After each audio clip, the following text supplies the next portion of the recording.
Olá, boa noite. A gente começa agora, nesse momento, pela TV Pantanal, canal 22, Rede TV. É uma emissora do Grupo Gazeta de Comunicação. E o Opinião está no ar, vai até às 8h30.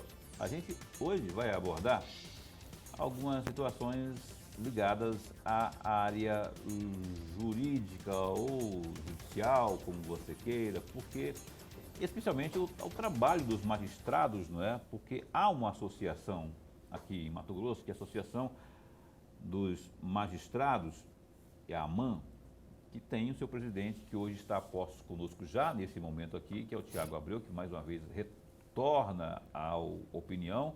Já vou pegar o boa noite aqui. Doutor Tiago, é muito bom, que é juiz de direito, inclusive, muito bom receber o senhor aqui. Primeiramente, feliz novo ano ainda em tempo, faltam o quê? 343 dias ainda, né, para percorrermos aí. Que o senhor tenha um ano especialmente saudável e de boas realizações aí. Eu que agradeço, Paulo, o convite. Para mim também, em nome da magistratura mato-grossense, é uma alegria a gente poder retornar e poder prestar os esclarecimentos à sociedade, né? Desejo a você, ao professor Lorenberg e à TV Gazeta, TV Pantanal, o Grupo Gazeta, TV Pantanal, um 2021 cheio de realizações. Amém, amém. Já que falou Lorenberg, professor Lorenberg, meu amigo, meu parceiro, boa noite. Boa noite, meu amigo Paulo Coelho. Boa noite, meu amigo juiz Tiago. E é o presidente da AMAN. O mais importante, vai ajudar muito a reflexão do nosso amigo telespectador. Eu não tenho dúvida nenhuma disso. E um grande abraço a todos os nossos telespectadores. Telespectadores que podem participar conosco, podem interagir conosco via WhatsApp. Tem alguma pergunta? Porque esse mundo por exemplo, tem muitas decisões judiciais que pessoas que são leigas, assim como eu, assim como a maioria, não entendem na interpretação, mas a maioria das vezes o magistrado está respaldado, né, pelo que diz, né, a Constituição e tudo mais. A gente vai estar, tem tanto assunto, olha, tem vacina, tem a legalidade, não é, disso tudo. Daqui a pouco chega aqui essa discussão. E aí? Os nossos magistrados vão, de alguma forma, podem ser acionados aí para ter que dar a sua participação, a sua decisão, enfim. Se tiver alguma pergunta, alguma observação, sugestão, Tiago Abreu, que é presidente da AMAN, Associação Mato Grossense dos Magistrados, está a postos aqui. E você pode participar pelo 99932-2529. Doutor Tiago, então minha primeira pergunta é, estamos em tempos de pandemia, né? Quando o senhor esteve aqui da outra vez, também já estávamos em tempos de pandemia. Agora parece que estão falando que é a segunda onda e eu estou acreditando, porque os boletins que a gente divulga diariamente aqui, eles têm aumentado, seus números têm aumentado. A vacina chega daqui a pouco, né? Já estão falando aí, tem muita politização nessa conversa, mas daqui a pouco, de fato, ela pode estar chegando aqui. E aí aquela coisa que prevê o Código Civil, que ninguém é obrigado e tal, que meu corpo, minhas regras, só que a Constituição aponta que do ponto de vista coletivo é obrigado, né? Os nossos magistrados, se acionados forem, se eu acho que vão ter problema com essa... Existe uma resistência, inclusive, aí, apontada em pesquisas, que muita gente que não quer saber de tomar vacina agora por não confiar. Nossos magistrados, o senhor acha que vão tirar de letra essa situação? Paulo, é um tema sempre conflitante, né? Toda vez que a gente há um confronto entre o direito social de liberdade com o direito individual do cidadão, direito coletivo com o direito individual, há um choque.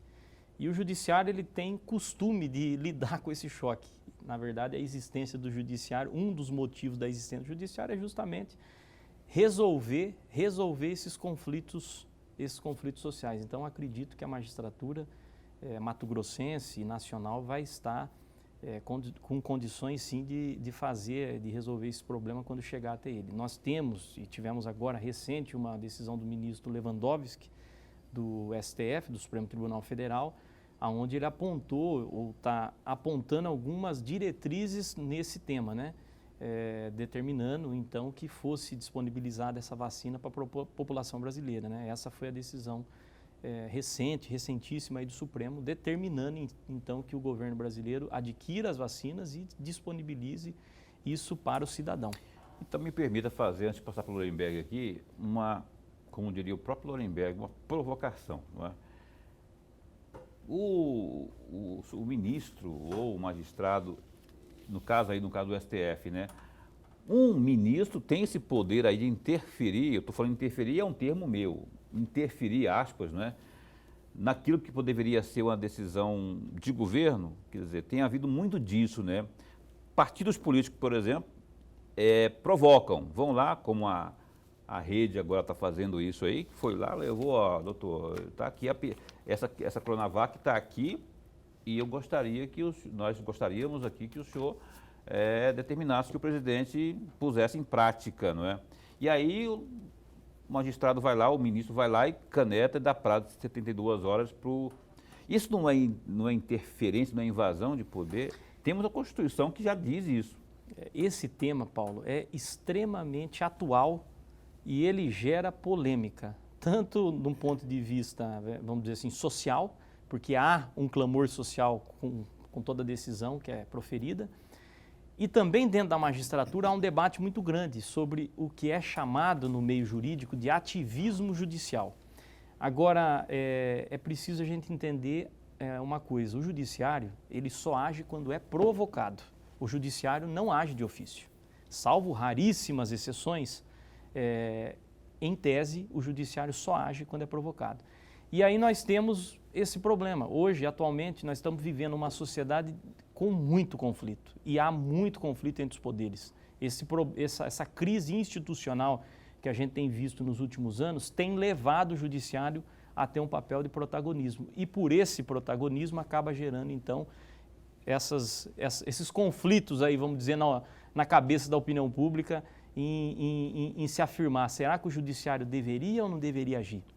Mas a pergunta que eu coloco... Eu perguntei à luz da Constituição, porque a Constituição diz lá, cada um no seu quadrado, né, em síntese. E o Poder Judiciário, dentro do contexto constitucional brasileiro, é o poder que faz a análise. Ele é o, entre aspas, o moderador entre os conflitos do Executivo e do Legislativo. Então, é papel do Judiciário exercer o julgamento quando ele é provocado. E, no caso, essa decisão que o ministro deu, ele foi provocado a dar essa decisão, né? E aí sim ele utilizou os princípios jurídicos constitucionais para dar a decisão. Professor. Presidente, eu vou aproveitar e abusar no bom sentido, evidentemente, do seu conhecimento, da sua experiência como juiz, como magistrado e do seu conhecimento, evidentemente, muito mais, e vou entrar nessa esteira que o Paulo Coelho abriu aí, fazendo duas pequenas provocações. A primeira delas, no conhecimento, de acordo com o conhecimento do senhor, com a bagagem jurídica que o senhor tem, uma situação como nós estamos vivendo de pandemia supera o direito coletivo ou o direito individual? E uma segunda provocação. Se não me falha a memória, e por favor me corrija se eu estiver errado, de acordo com a Constituição, com o artigo 196 da Constituição brasileira, lá está expressamente escrito, é direito de cada cidadão, não com essas mesmas palavras, mas o sentido é o mesmo, é direito do cidadão à saúde pública e o dever do Estado. Levando esse artigo 196 como premissa basilar, porque o juiz respeita e deve respeitar e garantir a Constituição, se o magistrado for provocado nesse sentido, qual é a tarefa primeira do juiz, de acordo com o conhecimento que o senhor tem? Obrigado pela pergunta, professor, porque ela além de ser profunda na questão jurídica, ela leva a nós a pensar também, a refletir também a condição humana e humanitária, né? E o direito é isso mesmo, o direito é fazer colocar esses pesos na balança e aí, com esses pesos, proferir uma decisão.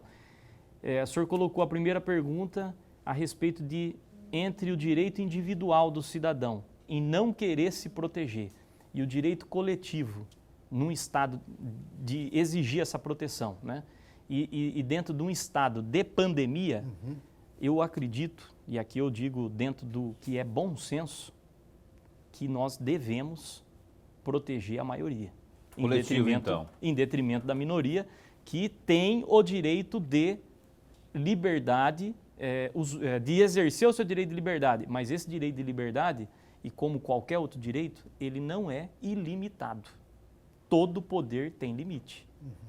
Então, acredito que nesse estado de pandemia, nós temos que sim, ao colocar na balança, optar pelo coletivo ao invés do individual. Não, porque aí são duas... Agora, o artigo 196 que o professor citou, ele diz que é dever do Estado garantir o acesso à saúde a todo cidadão brasileiro e de forma gratuita. Então, a decisão, e aí eu vou entrar dentro do contexto dessa decisão recente, que eu acho que é a balizadora aí do ministro Lewandowski. Ele decidiu no sentido de que, com base nesse próprio artigo 196, todos os cidadãos brasileiros devem ter acesso à vacina. Agora, é uma outra pergunta, todos devem ser vacinados? Todos têm obrigação de serem vacinados? Então, são duas coisas diferentes. Uma é disponibilizar a todos o acesso e a outra é se vacinar ou não. Respondeu as duas perguntas. Respondeu, já, né? respondeu. Eu quero seguir nessa seara aí, rapaz. Porque, olha só, direito à saúde, beleza, está contido lá na Constituição. E aí tem essa decisão agora do Lewandowski, que o senhor citou, doutor, que obrigando, né? E eu volto à primeira pergunta que eu lhe fiz, se não é interferência, porque o Lewandowski, quem é ele na hora do dia, se não o ministro do Supremo Tribunal Federal? Tudo bem, é ministro da Suprema Corte, só que ele não tem os conhecimentos técnicos que um governador, que um presidente tem, toda uma equipe, todo um ministério, uma secretaria, uma equipe, para dizer, por exemplo, ele não tem a Anvisa do lado. E o que está dizendo no Ministério da Saúde é o seguinte: para eu liberar essa vacina aqui, meu cara, eu tenho que ter o aval do órgão máximo sanitário nesse país, que em todo o país tem a sua Anvisa, né, no caso aqui. E aí me vem lá o senhor Lewandowski, não é, com todo respeito, obviamente, não estou aqui, estou dizendo só que isso, na minha avaliação, leiga, obviamente, estou falando com um juiz de direito, mas eu leio sempre a Constituição, é interferência, porque está atropelando aquilo que é critério primordial para segurança e eficácia e proteção das pessoas, propriamente, que podem tomar essa vacina. Paulo, mas é importante a gente esclarecer, a decisão do ministro não foi determinando que seja, vamos dizer, adquirida essa, aquela ou aquela outra vacina. Ele só disse que tem que ser disponibilizado ao cidadão. Não, eu falo porque não tem nenhuma que foi aprovada pela Anvisa. Ainda não, mas a Anvisa está fazendo os procedimentos para... Então ele não pode dar prazo de 72 horas ou 3 dias, entendeu? Mas o conteúdo da decisão foi para que fosse determinado que o governo, vamos dizer, se prontificasse a tomar as medidas para que a Anvisa pudesse fazer essas análises e a aquisição, porque para que a Anvisa avalie, é necessário que haja a seleção. Ó, nós temos hoje 10 vacinas à disposição. O Ministério da Saúde, se não fizesse de ofício, a decisão judicial obrigou que ele vá atrás das vacinas que estão disponíveis no mercado, avalie elas, é isso que eu interpretei da decisão, avalie elas para que elas possam ser disponibilizadas à população. Então, eu vejo assim, é uma interferência, mas é uma interferência dentro de critérios, né? Dentro de critérios bem estabelecidos. Não foi determinado que adquira essa, aquela ou aquela outra vacina. Foi determinado que se disponibilizasse ao cidadão, óbvio, respeitando a Anvisa.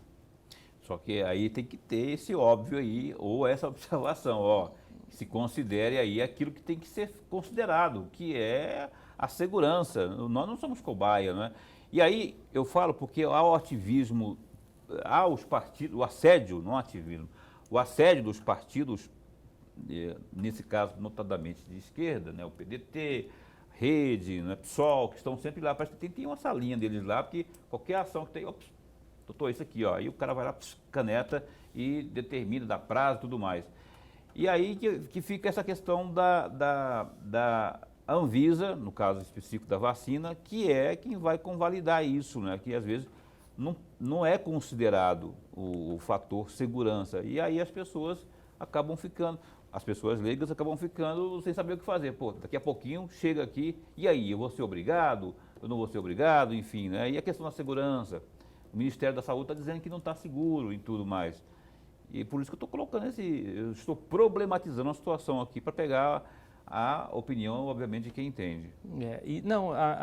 O meu entendimento do que eu colhi dessa decisão é de que o ministro apenas e tão somente determinou que fosse disponibilizado, mas ele não passou por cima de nenhuma das regras de segurança e de garantia de que as vacinas passem pelo todos os procedimentos. Inclusive, nós estamos bem adiantados, está sendo feito está sendo observado todos os procedimentos e, na minha visão, com certeza, é o que o ministro Pazuello aí da Saúde tem dito, que a partir ou até o dia 25 de janeiro comece a disponibilizar as vacinas. Acredito que nós teremos uma segurança para tomar essas vacinas aí com a chancela da Anvisa, né? Professor. Presidente, eu vou aproveitar aqui, vou sair um pouquinho fora, ainda que nós possamos voltar ao tema, porque esse tema é instigante e vai ajudar a reflexão do nosso amigo telespectador, para fazer eu vou cobrar do senhor uma pequena reflexão. O senhor foi reeleito, agora muito recentemente, reeleito presidente da AMAN, com 261 votos em um universo de 277 votos. Ou seja, se tivéssemos muito mais concorrentes, eles não teriam aonde pegar votos. Eu estou aqui deduzindo, jogando as palavras para uma reflexão do senhor. O senhor imaginava que seria tão fácil esta vitória, como de fato os números registraram uma facilidade ou não? Lorenberg, na verdade, esse processo eleitoral nosso interno, associativo, ele é bastante peculiar, porque ao mesmo tempo que o colégio eleitoral, o universo de eleitores é muito pequeno e restrito, é formado de pessoas extremamente críticas, né? Então, foi uma surpresa para mim, primeiro, não haver concorrente, porque graças a Deus eu acredito que a classe reconheceu o trabalho que foi desenvolvido ao longo desses 2 anos e quando nós registramos a nossa chapa não tivemos uma chapa adversária. Acredito que é fruto então desse prévio reconhecimento. E a votação que foi expressiva, ela nos enche de alegria porque de alguma forma demonstra que aquilo que foi feito gerou frutos e gerou resultado para o associado, né? Então, não é fácil, porque é difícil você administrar uma associação com pessoas e com um grupo tão seleto e crítico de eleitores, né? Vamos dizer assim. Então, não é fácil, foi muito difícil, foi suado para que a gente conseguisse construir um entendimento que pudesse se consolidar, né, numa candidatura única e que tivesse esse universo de voto. Agora, é muita responsabilidade. Aparentemente, às vezes as pessoas acham que o magistrado, e eu falo, né, de uma maneira geral, que o magistrado às vezes não trabalha muito, é uma casta de privilegiado, que ganha muito bem, e muitos se esquecem da responsabilidade, ou a maioria da população não conhece o tamanho da responsabilidade que se tem e que se julgar a vida do semelhante. Não é fácil, é um trabalho espinhoso e que consome muita energia cerebral, né? Que muitas vezes a gente tem um esforço físico, que é fácil, que é extenuante também, mas você dorme e acorda e está tranquilo. Agora o problema mental, né, é difícil. A gente muitas vezes dorme com a cabeça, né? É um crime, é uma ameaça. Quantos juízes aí sendo ameaçados, o universo é muito difícil, é um trabalho muito espinhoso. Então, não é fácil não, mas com a graça de Deus nós conseguimos encaminhar uma campanha, uma gestão que gerou resultados para a magistratura e para a sociedade e conseguimos então ter o sucesso aí na eleição e ser reconduzido ao cargo, né, de presidente da associação, que me honra muito. Em 2017, houve um termo de cooperação entre a Procuradoria-Geral do Estado e a Associação da Magistratura. Eu faço duas perguntinhas com relação a esse termo de cooperação entre as duas entidades, diria assim. Qual foi o resultado prático desse termo de cooperação entre a Associação de Magistratura e a PGE? E uma segunda questão, esse termo de cooperação ainda está em vigência hoje? Só para complementar, esse termo, porque existe vários termos de cooperação nós realizamos, né? Em 2017, qual era o tema dele? A questão de procuradores do Estado, a formação ou a qualificação e etc. Nós tivemos, a associação ela tem um braço, que é da Escola da Magistratura, que é da EMAN. E a EMAN, ela produz, a gente constrói cursos e oferece para a sociedade. Né? E foi feito no ano de 2017, 2018, 2019, o ano passado, por exemplo, nós oferecemos um mestrado, estamos oferecendo um mestrado aos servidores do Tribunal de Justiça, oferecemos cursos para cartórios, né, para conciliação, para formação de policiais, para formação de candidatos na disputa dos processos seletivos de policiais. E com a PGE, eu salvo engano, como eu não tinha essa informação antes, eu não pude buscar, mas eu acredito que ele está em vigor ainda também. Ele continua. E os resultados dos cursos têm sido muito bons, professor Lunenberg. A gente tem tido muito êxito nos cursos nas parcerias e nos termos de cooperação que foram realizados aí nos últimos anos. Doutor Tiago, eu vou abordar um assunto que está me incomodando enquanto cidadão, né? Que é o chamado indulto de fim de ano ou de Natal, as chamadas, que é conhecido como saidinhas, né? Eu estava lendo hoje, rapaz, que o Estado de São Paulo, que foi onde foi registrado o maior número de presos contemplados, né, com a tal saidinha, que pelo menos 2.000 aproximadamente não voltaram, quer dizer, e aí, ou seja, são presos que deviam estar, reclusos e que desobedeceram a uma decisão, um benefício, né, e agora estão. E no estado do Mato Grosso eu não posso nem chutar, mas que também pode ter casos nesse sentido, é provável que tenha, não é? E eu queria saber a sua opinião sobre isso aí. Eu acho um absurdo, embora seja um direito. Eu estava conversando com o senhor antes do programa aqui, o senhor falou que isso existe em vários países, né? Mas não estaria na hora, é a opinião que eu peço do senhor, de rever isso, porque preso sendo beneficiado com isso, porque já se sabe, está-se careca de saber que eles não voltam, que uma grande parcela não vai voltar para a cadeia. Paulo, esse é um debate interessante e eu acho que ele precisa ser enfrentado pela sociedade. O indulto, como a gente estava conversando há pouco, ele é um benefício, vamos colocar dessa forma, que ele está presente na história da civilização, né, do mundo mundial. Ele está desde o Código de Hammurabi. Se a gente for pegar todas as civilizações, em todas elas a gente vai encontrar, não com essa palavra indulto, mas situações que permitiam o exercício, essa faculdade do governante, do rei, enfim, do Papa, de quem estivesse com autoridade e poder de eliminar ou de tirar ou de afastar uma pena sobre uma pessoa que estivesse cometido um delito ou um crime. Então o indulto ele está presente e ele é uma maneira de exercer um princípio que é bíblico, né? Que é o da misericórdia, que é o do perdão. Mas numa sociedade que nós estamos vivendo hoje, com um alto índice de criminalidade que nós temos, eu acredito, e esse é o meu posicionamento, que a gente poderia pensar em rediscutir isso daí e criar mecanismos para que ele possa ser aperfeiçoado. Eu não digo eliminado, mas pelo menos aperfeiçoado. Hoje nós temos, vou dar um exemplo, hoje nós temos as tornozeleiras. E as tornozeleiras vêm se provando que é um método eficiente de fiscalização do reeducando quando ele está cumprindo a pena no regime aberto ou semiaberto. Né?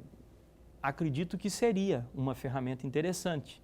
Monitoramento. Monitorar essas pessoas que saíssem em indulto com um monitoramento eletrônico. A gente evitaria essa fuga em massa, entre aspas. Porque já há um histórico, né? Eu vou passar para o Lorenberg para fazer a próxima pergunta. Professor, mas antes de fazer essa próxima pergunta, eu gostaria de pegar a sua opinião. Sabe por quê? Lorenberg, doutor Tiago, a gente teve agora o pleito, especialmente para o Senado, né, e a gente recebeu aqui todos os candidatos, né? E o professor bateu muito nessa tecla aí do nosso sistema penitenciário e tudo mais. E aí tem essa situação que eu já dei minha opinião aqui, meu pitaco aqui, né? Mas eu sei que você pode muito bem não concordar. Eu acho absurdo. Eu acho que é secar gelo com toalha quente. Quer dizer, as autoridades dão suor para prender, aí de repente vem aí uma situação como essa aí, contempla e os caras não voltam, não cumprem aquilo que está estabelecido na lei. A sua opinião primeiramente, depois da opinião você pode fazer a pergunta aqui para o... Paulo, como muito bem disse o presidente, e eu concordo em gênero, número e grau, que é um tema que a todo momento tem que ser discutido, tem que ser colocado à mesa para a discussão, para os debates, mas não deve de forma nenhuma eliminá-lo, até porque o presidente o presidente Jair Bolsonaro também fez isso, não apenas governador, mas o presidente Jair Bolsonaro fez, como os presidentes anteriores também fizeram, como os governadores também fizeram. Então isso é prática que deve ser cultuada, se é bem essa palavra, cultuada sempre, em qualquer país do mundo, principalmente os países democráticos. Eu não tenho a menor dúvida disso. Agora, o que deve acontecer, concordando mais uma vez com o presidente, de que deveria ter um monitoramento para acompanhar a saída desses presos, porque uma vez preso significa o quê? Que ele não está apto a continuar entre nós, continuar na sociedade. Por isso que ele está preso. Por isso que o Estado colocou ele num lugar que distancia dessa convivência. Portanto, o monitoramento, o acompanhamento deve sim existir. Porque o ser humano, quando ele tem muita liberdade, ele abusa e ultrapassa o seu limite de liberdade. Essa é uma delas. Entendi. Beleza. Mas aí eu queria que você fizesse a próxima pergunta aqui para o Tiago Abreu. Presidente, eu vou provocar o senhor uma vez mais, porque quando o senhor está aqui, eu gosto de provocá-lo, porque eu sei que tem bagagem jurídica, tem conhecimento profundo e pode ajudar, como está ajudando, o nosso amigo telespectador. O senhor falava em uma das respostas, inclusive uma das minhas perguntas, o senhor dizia da escola da magistratura. Por falar em escola da magistratura, uma das primeiras, se não a primeira escola da magistratura no estado de Mato Grosso, foi criada em 1968. Lá em dezembro de 68, criou-se a primeira escola de magistratura. Alguns estudiosos do meio do senhor acreditam que o embrião da fundação da própria Associação da Magistratura está exatamente nessa escola. Porque o estatuto dessa escola dizia, em linhas gerais, o desenvolvimento cultural da classe. E eu estou me referindo à questão do magistrado. O desenvolvimento cultural da classe, mediante a realização de debates, de conferências, com todos os assuntos jurídicos e também sociológicos. E aí a minha provocação, presidente, até que ponto a Associação da Magistratura hoje está tendo isso aqui como bússola, o desenvolvimento cultural da classe e a realização de conferências e debates para provocar no mínimo, provocar o debate entre os magistrados? Professor, obrigado pela pergunta. Ela vem ao encontro daquilo que a gente vem desenvolvendo ao longo, eu estou dizendo aí já específico da gestão que a gente está desenvolvendo na associação. Nós tivemos, em parceria com o Tribunal de Justiça, nos últimos 2 anos, e creio que agora nos próximos 2 teremos da mesma forma, um programa que foi denominado de Judiciário em Movimento. E o que significa e o que é o embrião, a gênese desse projeto Judiciário em Movimento? É justamente levar o Poder Judiciário até aproximar o Poder Judiciário da sociedade através de um debate franco, ouvindo todos os atores. E nós estivemos em Sinop, Tangará da Serra, Cáceres, Barra do Garças, fazendo esse trabalho de ouvir a sociedade. Então, o magistrado tem o papel de julgar o semelhante, de julgar a sociedade. Não há como ele fazer essa tarefa à altura que a sociedade espera, sem que ele esteja, vou usar uma palavra bem moderna, antenado com aquilo que está ocorrendo.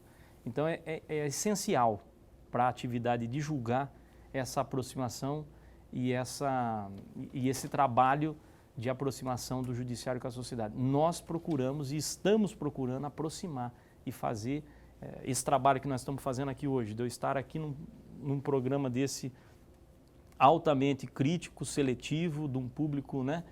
Isso já é uma forma, é mais uma ferramenta de aproximar o Poder Judiciário do cidadão. E uma outra situação e algo que é fundamental é a gente se qualificar. Qualquer um de nós, Paulo como jornalista, o senhor como um jornalista, um professor, nós precisamos estar lendo, se regenerando, né? Para que a gente possa, reciclando, para que a gente possa, então, cada dia mais estar preparado para enfrentar os temas que a sociedade aí nos leva, né? Doutor Tiago, ainda sobre a questão da escola, que a gente estava, Lorenberg provocou, Lorenberg nunca esteve tão provocativo como hoje. E ele falou aí sobre a questão da escola, e o senhor falou da questão da reciclagem, né, dessa atualização, que eu chamei de F5, né, tem que estar sempre dando uma atualizada nos conhecimentos. Nessa nova, o senhor acabou de ser reeleito, tem parcerias, o que está por vir aí? O que o senhor prevê em termos de planejamento? E, vou dar uma de Lorenberg Alves, vou fazer 2 perguntas de uma vez só.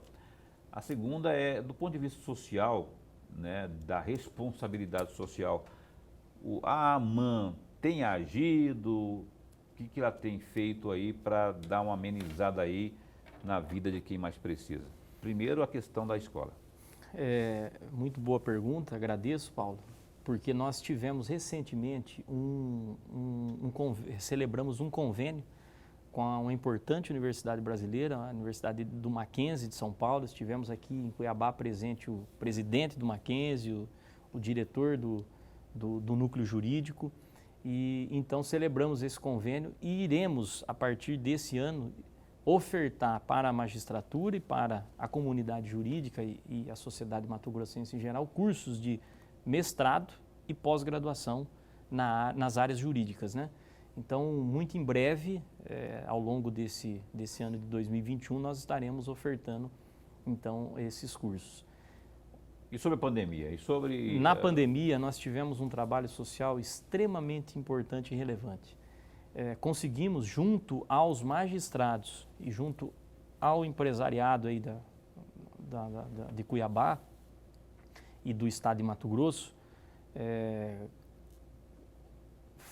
confeccionar mais de 8.000 máscaras, em parceria, inclusive, com os reeducandos. Nós tivemos reeducandos produzindo máscaras, a associação pagou por isso e fizemos a distribuição nos bairros mais carentes foram distribuídas. Da cidade, da capital aqui de Cuiabá, e algumas cidades do interior também foram disponibilizadas máscara para a população. Distribuímos também álcool em gel e distribuímos mais de 5.000 escovas de dentes aqui na Baixada Cuiabana. E puro espanto, e eu falo espanto meu, nós tivemos contato com situações extremamente chocantes. Só se via na TV, se achava que só se via na TV. Nós estivemos no Pedra 90, foi um dos bairros que a gente fez a distribuição e começamos por ele.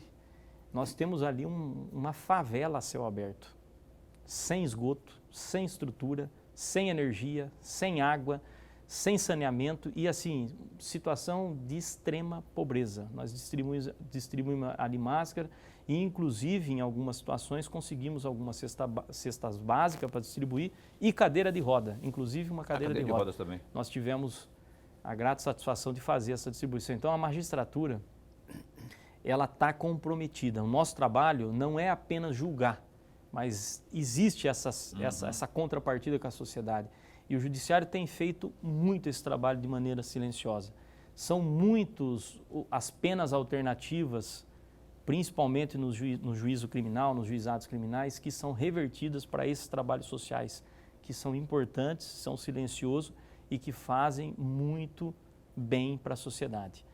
Essa do Pedra 90 me chamou muita atenção, inclusive levei isso ao conhecimento do deputados, do governador, secretário, chefe da Casa Civil, porque a situação realmente precisa de um choque de gestão para que aquilo ali seja alterado e mudado, aquele cenário. Professor. Presidente, o senhor falava agora há pouco, inclusive nesta resposta, o senhor falava que ajudou ou confeccionou as máscaras reeducandos.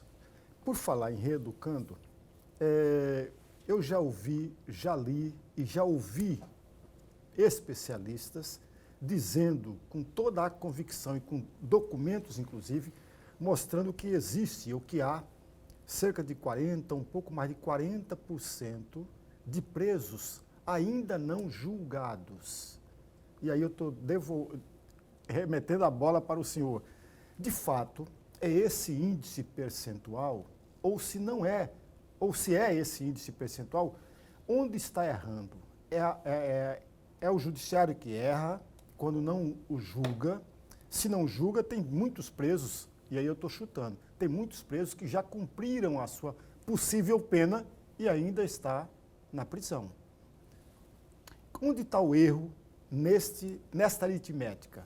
Seria a falta de estrutura. Professor, Lorenberg e Paulo, né? Nós temos uma conjunção de dois problemas aí. O primeiro, óbvio, a sociedade nossa, ela é nós temos muita criminalidade.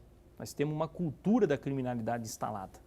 E isso gera, assim, uma enormidade, uma infinidade de processos. Eu não tenho esse número com exatidão, mas eu posso afirmar para o senhor que o judiciário brasileiro é um dos judiciários que mais tem processo distribuído per capita do mundo. Do mundo. E aí nós temos um outro problema, que é o problema da falta de estrutura, não é nem física, é estrutura humana. Nós temos hoje no estado um déficit de magistrados, nós temos aí 25 comarcas no interior, 100 magistrados sem um titular, todas sendo atendidas por magistrados, cumulando, mas nós temos um buraco aí de pelo menos 25 vagas que precisam ser preenchidas imediato, inclusive a desembargadora Maria Helena, que acabou de assumir, né, como presidente do nosso tribunal, já se comprometeu em concluir o concurso e dar posse para esses 25 magistrados, que com certeza vai amenizar um pouco o problema. Concluiu o concurso. Concluiu o concurso. E nós temos, e aí é um dado muito positivo, nós tivemos uma informatização completa da área criminal, da seara criminal no estado de Mato Grosso. Nós temos um programinha que chama CEU, foi desenvolvido pelo próprio CNJ, em parceria com o Tribunal de Justiça, e hoje nós temos praticamente todos os processos criminais de maneira eletrônica, né, no PJE eletrônico e dentro desse programa CEU. Não sei se o índice no Brasil é desses 40% que o senhor disse. Ele era alto, ele vem caindo, o trabalho que vem sendo desenvolvido tem sido muito forte, nós somos muito cobrados, os magistrados, principalmente os criminais que trabalham diretamente nessa área. A Corregedoria vem trabalhando vem desenvolvendo projetos e cobrando muitos magistrados, e são muito poucos casos, eu posso afirmar isso para o senhor com toda a segurança, muito poucos casos de pessoas que estão presas por prazo superior àquilo que ele deveria. Hoje no Mato Grosso nós estamos com essa situação muito bem equilibrada, embora existam gargalos e que a gente esteja a cada dia mais trabalhando para eliminar esses gargalos, mas nós estamos aqui, eu posso afirmar para o senhor, e digo até a nível de Brasil, isso vem se modernizando muito o judiciário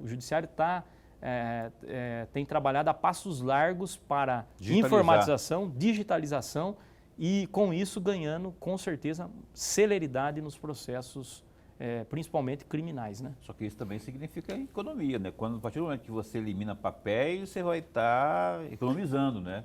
Economia que você pode estar investindo, já que o judiciário tem seu orçamento, né, seu 12º próprio, investindo em outras áreas, né? Como, por exemplo, Paulo, a informatização, ela consome uma quantia de recurso muito grande, porque não é barato, é caro, né? A informatização é cara. No começo, né? Sim, mas ela implementada, ela vai gerar frutos que a sociedade vai observar. O judiciário vai... Inclusive a agilidade, né? Ele está avançando em tempo e celeridade de processo muito. Nós estamos avançando, assim, muito satisfatoriamente. Doutor Tiago, eu vou, como diria Lorenberg e Alves, provocar. Eu tenho uma opinião aqui, rapaz, aliás, hoje pela manhã, na TV Vila Real, lá no A Notícia de Frente, a gente meio que debateu isso aí, não é? Lúcio Sorge, o professor Haroldo Arruda e a gente estava comentando sobre a questão da informação, quando ela não é repassada pelo judiciário, pelo magistrado, no caso, de um determinado processo, de um determinado caso. Hoje o caso em tela foi o caso Isabelle, lá do Alphaville, quando a moça lá que teria praticado o crime deveria, segundo o Ministério Público, segundo denúncia, deveria ser presa, recolhida, não é? Só que aí o juiz, a decisão do magistrado foi para que ela não aceitou, quer dizer, ela não foi recolhida, não foi internada, não é? E aí, que foi a nossa discussão, e pelo menos o meu ponto de vista, é que, tudo bem, o magistrado não tem que ficar falando fora o processo, não tem que olhar a capa de processo, mas as pessoas, a sociedade como um todo, precisa ter acesso à informação. Ora, bolas, se há indícios fortes de que ela praticou o crime, nesse caso específico, pode estender para outros casos também. Se há isso aí, por que não há pelo menos a explicação para as pessoas entenderem? Ora, o doutor lá, o juiz, ele não acatou por isso. Porque fica fácil, não, você está suscitando, você que eu falo, o judiciário, suscitando opiniões diversas, e críticas inclusive, né? Como a nossa hoje, que a gente fica revoltado, porque não que ela deva ser a todo modo presa ou internada, mas a falta de informação nos leva a ter as mais variadas interpretações. Ou não? O que o senhor pensa? Que o magistrado está apenas seguindo um rito que tem que seguir porque ele não deve se manifestar? Paulo, o tema, mais uma vez, ele é palpitante. O judiciário ele tem pilares que norteiam ele, né? E um dos pilares que norteia ele é essa equidistância das partes. O juiz não é parte. O juiz julga o processo. Há um símbolo, e eu vou usar isso para explicar o que eu vou dizer. Há um símbolo que é conhecido por todos, que é o símbolo da justiça. Qual é o símbolo da justiça? É uma deusa, né, da justiça, com a venda nos olhos e uma balança. Por que a balança e por que a venda? A venda é para que o juiz não olhe quem é a parte, ou seja, não tem rosto os autos. E a balança, porque ele vai pesar os fatos e avaliar, então dar um veredito, dar um julgamento, proferir uma decisão. É difícil hoje a gente fazer avaliar isso daí.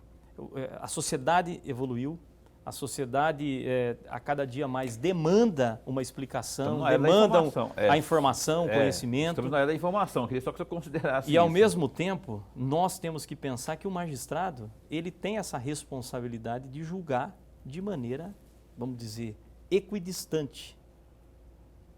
É diferente de um promotor, é diferente do advogado, é diferente do defensor. Tem que ser frio, cara. Ele tem que raciocinar o fato livre das paixões, livre das opiniões, até para que garanta ao cidadão um julgamento isento, né?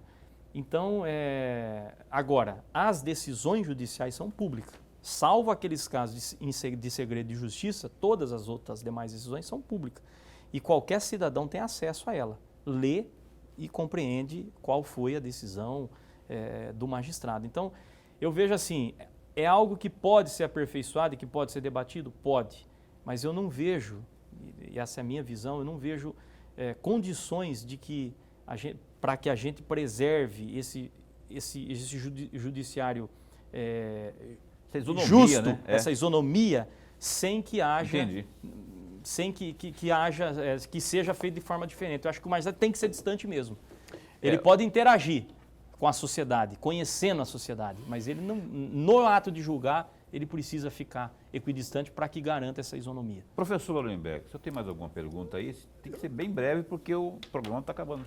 Tá, mas é uma pergunta muito rápida, aproveitando um trecho de uma resposta que o senhor deu ainda nesse bloco, quando o senhor mencionava que está faltando 25 juízes ao conjunto de juízes que já existem. Ora, nós temos no estado de Mato Grosso, e me corrija sempre se os meus números não estão corretos, nós temos 79 comarcas. Exato. Isso significa dizer que apenas 54 comarcas têm os seus titulares, ao passo que 25 não as têm. Ou seja, desses 54 comarcas, ou desses 54 juízes, entre aspas, estão também atendendo a esta falta de 25 comarcas. É esse o raciocínio? E por que razão que se chegou a este ponto? É esse o raciocínio. A grosso modo é isso. Nós temos hoje 25 comarcas que estão sem um juiz titular exercendo a jurisdição, embora todas as 79 estejam hoje sendo atendidas. Por que isso? Acontece aposentadoria no meio do caminho, acontece promoção e acontece a criação e a instalação de novas varas. O Estado cresce e, na medida que ele cresce, é necessário você criar novas varas para atender a demanda de processo. O problema é que a gente não consegue fazer as duas coisas ao mesmo tempo. A gente cresce por um lado, aposenta colegas, né, pessoas do outro, e ao mesmo tempo nós temos um concurso que é um concurso longo, são 4 fases, né, para que chegue ao final dela. Depois tem um curso de formação que tem que ser dado, é obrigatório. Então nós temos um processo seletivo muito longo para recrutar magistrados e em contrapartida a isso nós temos todos esses fatos que acontecem todos os dias, que é a aposentadoria, criação de varas por conta da sociedade crescer de uma maneira mais rápida do que nós conseguimos crescer do ponto de vista humano dentro do Poder Judiciário. Muito bem, esse doutor Tiago Abreu, juiz de direito e também presidente da Associação Mato Grossense dos Magistrados aqui, e eu quero agradecer, viu, doutor Tiago? Nosso tempo já acabou tudo que tínhamos que usar nesse período, e eu gostaria de agradecer ao senhor mais uma vez por ter vindo, desejar mais uma vez feliz novo ano, e que esse espaço aqui está sempre aberto para que possamos informar mais, não só aos magistrados associados, como também à população que dirime muitas dúvidas, que esclarece muitas dúvidas quando vem aqui um magistrado, assim como o senhor, que traz aqui às claras aqui as informações. Muito obrigado por ter vindo, conte sempre conosco aqui. Eu que agradeço o convite, também para nós é uma gratidão muito grande quando podemos compartilhar com pessoas tão esclarecidas como o professor, como o senhor, e como a sociedade aí que nos ouve, um pouco mais da magistratura, dizer um pouco mais do que é a magistratura no estado de Mato Grosso e o que ela vem fazendo para esse estado. Então, agradeço o convite e estou sempre à disposição.